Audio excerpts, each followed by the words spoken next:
আপুনি ভাবেনে যে বিৰোধী দলসমূহে মানে অসমৰ সামগ্ৰিকভাৱে যিসকল বিৰোধী দল আছে এই বিৰোধী দলসমূহে এই দিশসমূহ এটা ইস্যুত পৰিণত কৰিবলৈ সক্ষম হোৱা নাই? মই সিমান নাভাবোঁ, আমি যত্ন কৰি আছোঁ। হয়, এইবিলাক হিতাধিকাৰী শব্দটো ধৰক এতিয়া যিহেতু ডক্টৰ হিমন্ত বিশ্ব শৰ্মাই কৈছে যে আমি এইবাৰ যদি ২৬,০০০ দিছোঁ, অহাবাৰ আমি আৰু বঢ়াম। অৱশ্যে হিতাধিকাৰী যিটো ছিষ্টেম, এইটো ছিষ্টেম কংগ্ৰেছৰ দিনতো আছিল, এনেকুৱা নহয় যে কংগ্ৰেছৰ দিনত নাছিল। কিন্তু কথাটো হৈছে কি যে এতিয়া আৰু অলপ ব্যাপক হৈছে।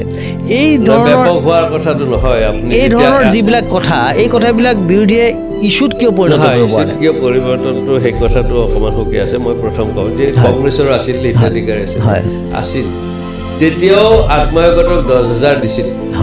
কিন্তু সেই গৰমত থাকিব নোৱাৰা অৱস্থাত মিটিং পাতি দিয়া নাছিল। এইটো বেংকৰ জৰিয়তে মহিলাগৰাকীক দিয়া হৈছিল। তেতিয়া ইমান প্ৰচাৰ চলা নাছিল।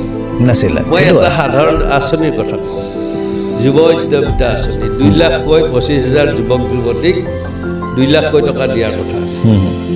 আৰু এইটো ব্যাপক ঢাল বজোৱা হ'ল। 2 লাখ টকা কৰি দিয়াৰ কাৰণে তেওঁ 25,000 যুৱক যুৱতীক গুৱাহাটীক মাতি আনি তেওঁলোকে তাত মিটিঙৰ পিছতে ডাঙৰ গুৱাহাটীত হৰ্ডিং লগাই ক'লে যে যুৱ উদ্যমিতা আঁচনিত 510 কোটি টকা খৰচ হ'ল। আৰু জানে আপুনি 510 কোটি টকা যদি হয়, যদি 25,000 যুৱক যুৱতীক 2 লাখ টকাকৈ হিচাপ কৰে, তে 500 কোটি টকা হয়।